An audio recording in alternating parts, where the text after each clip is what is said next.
Hello, আসসালামু আলাইকুম সকল সাকিবিয়ানদের, মানে দেশ বিদেশের সকল সাকিবিয়ানদের জানাই লাল সালাম। আপনাদের কঠোর আন্দোলন এবং এই যে জোর প্রতিবাদ, এটার প্রেক্ষিতে পড়েই কিন্তু তাণ্ডব টিম নড়ে চড়ে বসেছে। এবং এই যে এখন বর্তমান যে পরিস্থিতিটা আমরা দেখতে পাচ্ছি, মেগাস্টার শাকিব খানের কাভার ফটো, মেগাস্টার শাকিব খানের সাথে রায়হান রাফির পিকচার, সবটাই কিন্তু আমাদের আন্দোলনের ফল।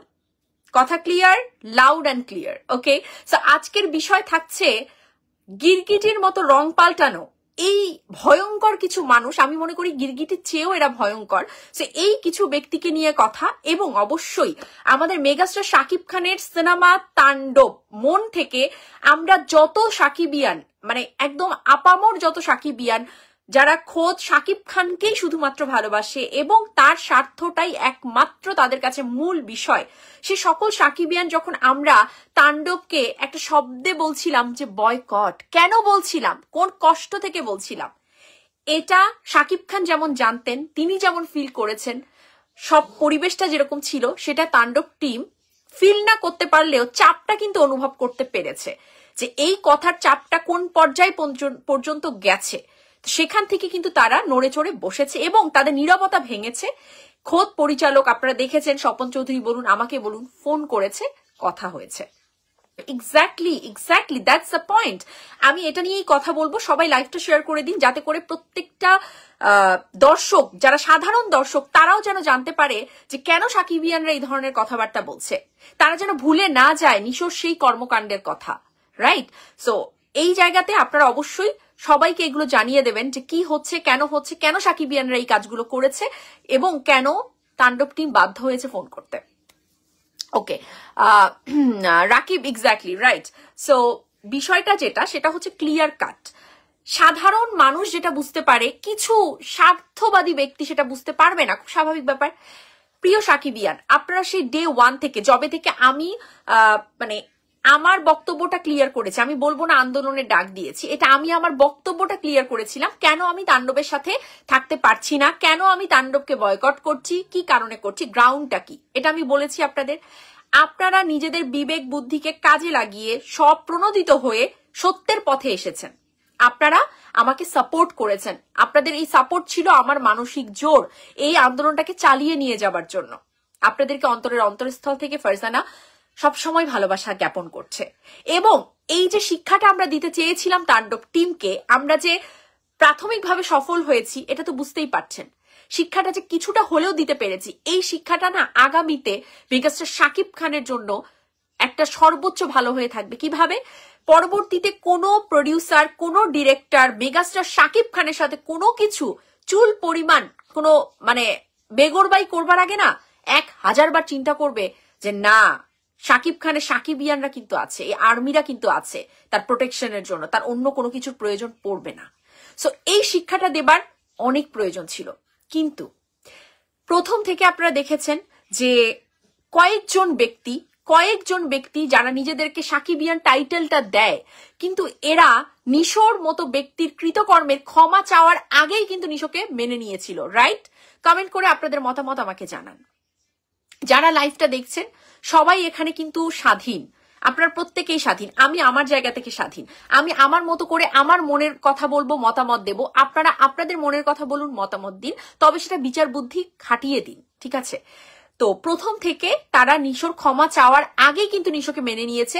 প্রত্যেকটা ক্যাপশন আপনারা নিশ্চয়ই মনে আছে, আপনারা খেয়াল করেছিলেন যে খুব ভালো হবে, একটা ইউনিভার্স সিনেমা হবে, ওয়াও, এটা থাকলে, নিশো থাকলে খুব, এই সেই নানান রকম কথাবার্তা দিয়ে তারা শুরু করেছে।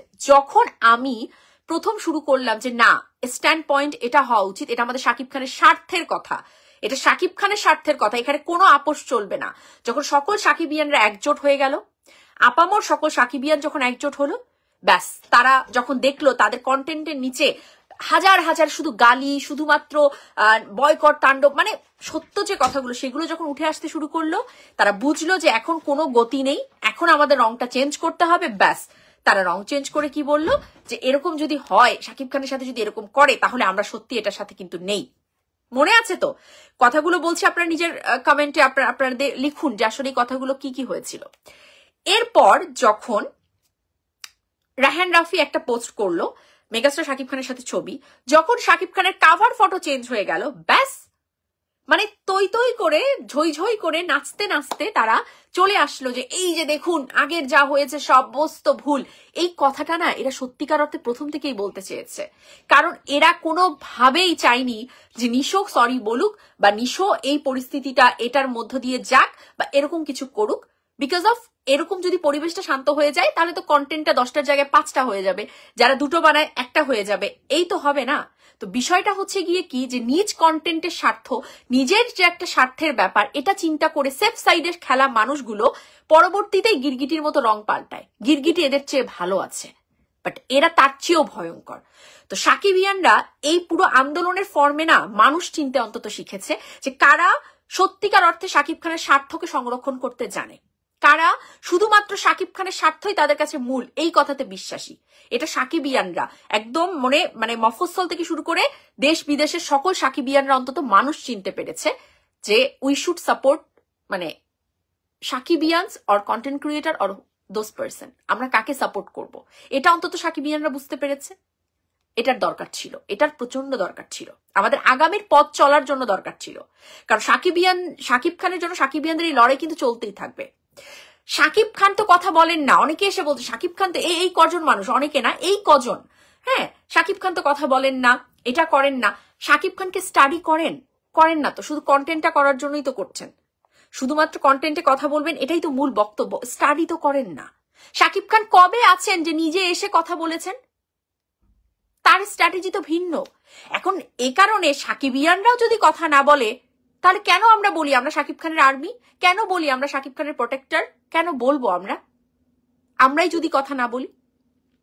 তো আমাদের মতো মানুষদের সাথে না আপনাদের গুটি কয়েক মানুষের মেন্টালিটি ম্যাচ করবে না, এটা আমি আশাও করি না যে করবে। আপনারা আপনাদের জায়গায় স্বাধীন, আপনারা পৃথিবীর প্রত্যেককে নিয়ে কন্টেন্ট বানাতে পারেন, নো রিস্ক, করুন না। কিন্তু যেখানে সাকিবিয়ানরা শাকিব খানের স্বার্থে কথা বলছে সেটাকে এসে উপর্যুপরি মিথ্যা মানে প্রমাণিত করার এই বিহেভিয়ার কেন আপনাদের মধ্যে? হ্যাঁ, এই আচরণটা কেন আপনাদের মধ্যে? এই ন্যাক্কারজনক আচরণটা করতে একটুকু বিবেকে বাঁধে না?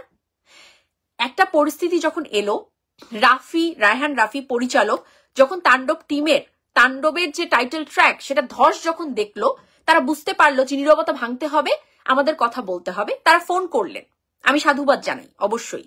তারা ফোন করলেন, করার পরে আমার সাথে যে কথোপকথনটা হলো আমি আপনাদেরকে সেটা বললাম। এই কথোপকথনের পরেই তো শাকিব খানের কাভার ফটো চেঞ্জ হলো, এই কথোপকথনের পরেই তো শাকিব খানের সাথে রায়হান রাফি পোস্ট করলেন। তিনি কি লিখেছেন এই চ্যাপ্টারে পরে আসছি। কিন্তু এই যে এতদিন মাঝখানে 2-3 দিনের যে আন্দোলনটা চললো, কই এর মধ্যে তো শাকিব খানের কাভার ফটো চেঞ্জ হয়নি? এর মধ্যে তো রাফি শাকিব খানের সাথে কোনো ছবি পোস্ট করেনি তো পরিবেশটা কি ছিল? এখন ছবি পোস্ট করেছে এর মানে হচ্ছে আগের সবকিছু ভুল ছিল? এটাই তো আপনারা প্রমাণ করার চেষ্টা করছেন সেই প্রথম থেকে, যাতে আপনাদের লাইনটা ক্লিয়ার থাকে, পরিচালকের কাছে যাতে আপনারা ভালো থাকেন। কিন্তু জানেন তো, সত্যের সাথে না থাকলে না ওই ভালো কখনো বেশি দূর যায় না। সত্যই সময় কথা বলে দেবে, যেটা কথা বলছে। আপনারা যতই না এটাকে পাল্টানোর চেষ্টা করুন না কেন, কোনো লাভ কিন্তু নেই, কখনোই লাভ হয়নি, কখনো হবেও না। তবে আপনারা যে মেগাস্টার শাকিব খানের স্বার্থে এক কাটটা, এটা হচ্ছে আমাদের বিগেস্ট প্রমাণ। এই শাকিল কিন্তু দেখে নিয়েছে, শাহরিয়ার শাকিল প্রযোজক অফ তাণ্ডব, তিনি কিন্তু টের পেয়েছে যে সাকিবিয়ানদের দাপট কতটুকু। এটাই আমরা দেখাতে চেয়েছিলাম, আমরা দেখাতে পেরেছি, আমরা সফল। এখন আমাদের একমাত্র একটা দাবি, যেটা কিনা শাকিব খান পর্যন্ত আছে এবং শাকিব খান নিজেও এটা জানেন, যে এইদার নিশো তার কৃতকর্মের জন্য, তার যে চরম যে ভুল, সেই ভুলের জন্য এসে সরি বলবে প্রকাশ্যে ভিডিওতে, অথবা তার 1 সেকেন্ডের কোনো সিন থাকতে পারবে না তাণ্ডবে। তাণ্ডব আমাদের মেগাস্টারের মুভি, তাণ্ডব আমাদের সিনেমা, সো এখানে তার কোনো সিন থাকা যাবে না। এইদার সে ক্ষমা চাইবে অথবা সিন থাকবে না, সেটা অবশ্যই সংবাদ সম্মেলনের আগে, 3 জুনের আগে। এখন আমার সাথে পরিচালকের কি কথা হয়েছে, পরিচালক নিজে, আপনারা স্বপন চৌধুরীর যে কনভারসেশন সেখান থেকে তো শুনেছেন। আমি এটাকে পছন্দ করি না, কারোর মানে কল রেকর্ড করাটাকে আমি পছন্দ করি না। আপনারা আমার যে শুনেছেন, যেটা রায়হান রাফি বলছিলেন যে তিনি নিউ ইয়র্কে আসবেন, একসাথে সিনেমা দেখবো। এটা কিন্তু তিনি আমাকে রেকর্ড করে পাঠিয়েছেন, আমি কিন্তু তার কোনো ফোন কল রেকর্ড করিনি। বাট এটাকে আমি আসলে আমার জায়গা থেকে আমি এটাকে করি না, সাধুবাদ দেই না কারো ফোন রেকর্ড করা। বাট আমাদের যিনি স্বপন ভাই আছেন তিনি করেছেন এবং করেছেন, ভালো করেছেন, বিকজ অফ আপনারা সবাই শুনতে পেরেছেন অন্তত।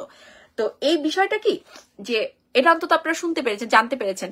তো এখানে হচ্ছে উনি নিজের মুখে কি বলেছে আপনারা সবাই জেনেছেন, যে এখানে এইটার তিনি ক্ষমা চাইবেন আর এবং যিনি রায়হান রাফি পরিচালক তিনি ক্ষমা চাওয়ার পক্ষে, অথবা সিন থাকবে না। এটা শাকিব খানের সিনেমা, শাকিব খান যেভাবে চাইবে সেভাবেই হবে, তাই তো? তো এই হচ্ছে গিয়ে বিষয়, এবং এখানে এখনো আমরা স্ট্যান্ড পয়েন্ট, আমাদের এটাই স্ট্যান্ড পয়েন্ট। এখানে আপোষের কোনো সুযোগ কিন্তু নেই, কোনো সুযোগ নেই। আমি স্পষ্টভাবে রায়হান রাফি ভাইকে আবারও বলতে চাই, আপোষের কোনো সুযোগ নেই।